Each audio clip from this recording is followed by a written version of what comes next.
It took place in a matter of seconds, quick enough that you could practically blink and miss it. But the shockwave it caused through the Sister Wives fan community, that landed like a thunderclap. The cameras were rolling, the family deep in conversation, when Aspyn Brown did something no one expected from her.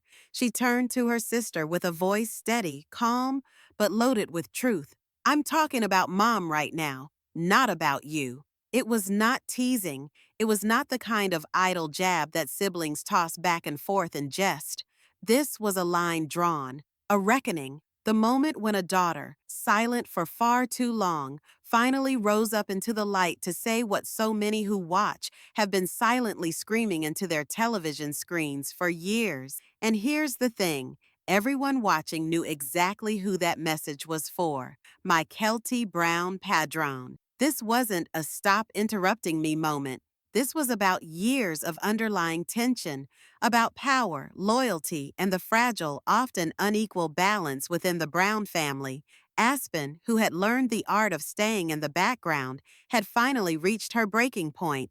And when she spoke up, she wasn't just standing up for her own words. She was standing up for Christine, her mother. She was speaking for all the fans who've witnessed Mykelti steal the scene, even in moments that were meant to be about someone else. You could feel the shift instantly. The air was heavier. A pin could have been heard hitting the ground and echoing through the room. Everybody else went quiet, almost instinctively. This wasn't a typical exchange. It was a moment that rewrote the dynamic in real time. But here's the interesting part. That one sentence wasn't conceived in the heat of the moment. This was years in the works, years of subtle looks, unspoken frustrations, and behind closed doors conversations that no outsider to the family has been privy to. The reality is that tension has always existed. It's just never been spoken aloud like this. Experienced watchers will remember the signal, Aspyn's subtle flinch when Mykelti blew up, the awkward silences, the clipped smiles, the way Mykelti had of turning a conversation back to herself, even in the most sensitive of moments. It was simple enough for some to brush off as innocent sisterly teasing, but for those paying attention, it was a pattern. And then this moment came. The subject of the hour was Christine's lightning speed romance with David Woolley. The children were in deep, discussing freely how quickly everything had transpired, struggling to wrap their heads around the shock of their mother getting ready to remarry after all those years with Kody.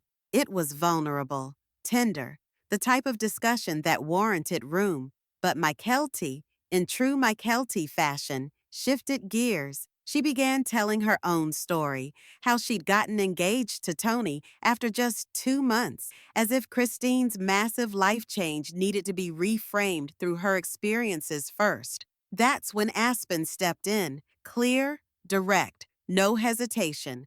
"I'm talking about Mom right now, not about you." No raised voice, no eye roll, just a sharp, surgical slice of truth. Fans online went wild. Reddit lit up instantly. Entire threads were dedicated to that one line. One commenter nailed it. "You can tell they've had this exact argument behind closed doors 100 times." Others pointed out what they'd been feeling for seasons. Mykelti's tendency to become the main character in moments that aren't hers. Some even compared her to a mini Kody, pointing out the same energy Kody has for dominating a room and redirecting attention. It did not even matter who technically said it first, Isabel or Aspyn. What was important was that, for the first time, someone from the family had the courage to fight back in public. And the impact of it? It is still being felt. Because when Aspyn spoke, she did not just stand up for a moment. She opened a door that may never be closed again. Aspyn's statement didn't so much create a silence as draw a line straight into the sand. A sister, long talked over, taking back her place in the silence that had always been hers. Christine's journey from spiritually drained sister wife to woman who glows with power and happiness has been one of the most dramatic ever illustrated on Sister Wives. For years, she was pushed aside, disrespected, and emotionally discarded by Kody. She finally had enough. When Christine walked away, It wasn't turning her back on a marriage, it was walking away from being born again. She sacrificed loneliness for dignity. She traded a dying system for peace, and she never looked back. What really resonated with the fans wasn't Christine's transformation. It was how her daughters stood by her every step of the way, especially Aspyn. She of few words, observant gaze, who had seen it all, and still chose unwavering loyalty, not just with words, but with her aura, her presence, her being. When Christine packed up her life and relocated to Utah, Aspyn did not appropriate moments for herself. She simply existed. She carried boxes. She listened. She provided her mom with room to feel each emotion without rushing her past them. Even during the pandemonium of marrying off Christine to David Woolley, Aspyn held firm, keeping her mother's joy paramount. And then, Mykelti, her behavior? Almost the opposite. While Aspyn lifted Christine's moment, Mykelti consistently deflected it, from scheming to have a farewell party when the Flagstaff move was happening, when she knew Christine didn't want to say goodbye to Kody and Robin, to inserting her thoughts where they weren't asked for. Mykelti seemed to see Christine's experience through her own lens. Even in planning weddings, her world may take attention away from Christine's happiness and onto her own anecdotes, her own recollections. It's not that Mykelti doesn't adore her mom. She does. But love without emotional consciousness can feel more like meddling than assistance, and that's where the contrast shines. Aspyn has the sense of timing, when to speak, when to remain silent and listen. Her commitment is not expressed, yet you can't help but notice. No wonder that Christine's own strength has in it that same unspoken defiance. It's a strand woven deep, one that traces back to Christine's mother, Annie. Annie escaped polygamy years ago, too. During an old documentary clip that aired, audiences listened as she spoke of fear, shame, and the stifling silence of living in plural marriage. Her words sounded so much like Christine's that it was eerie. Annie had broken the cycle once, and now Christine is breaking it once again. And Aspyn? She's standing right there beside her, within the flames, marking the line, making sure nothing spoils her mother's new life. And then there's Robin Brown. Fans have learned to read her face like a book. She might try to hide it behind a phony smile or an eye roll, but she always reveals it on her face. Her expressions lately have been louder than ever, especially when it comes to Kody's attention towards her daughters. There was one moment, though, that set the fandom ablaze. Kody gives Brianna a harmless hug. Harmless enough, no?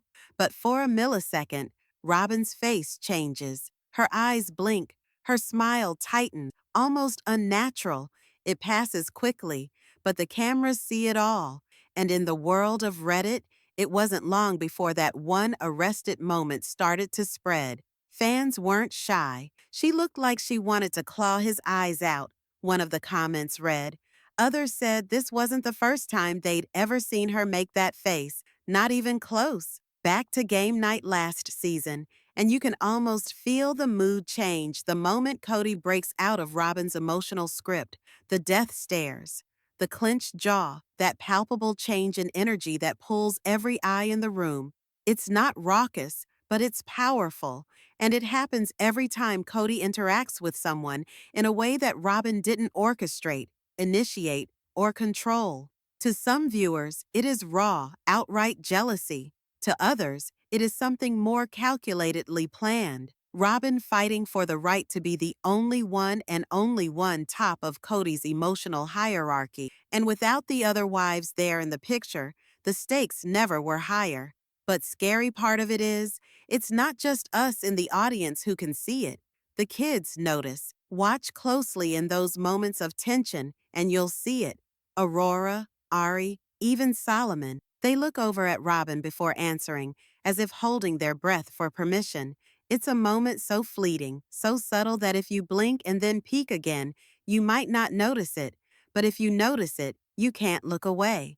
That is not how children should have to live. Kids shouldn't be forced to measure their happiness, love, or excitement against their parents. But with Robin, there seems to be an unwritten emotional rule book, one that quietly governs how her kids show affection to Kody when they laugh, how they hug, and even how they behave in crowds. And the tighter Robin grips Kody, the more those tiny fissures in the facade show up. Her passive glares and rigid smiles don't merely imply insecurity, they are shrieking it. And the caveat, the harder she works to keep the narrative on track, the more it's obvious that she's losing her grip. Fans notice, the kids pick up on it, and Kody, whether he'd ever admit it, reacts to it. But then there's another sort of silence, one that's been accumulating for seasons, a name that once belonged to the family discussion, and now it's not there at all. Dayton. Remember those early years? Dayton didn't receive the limelight, but he was present.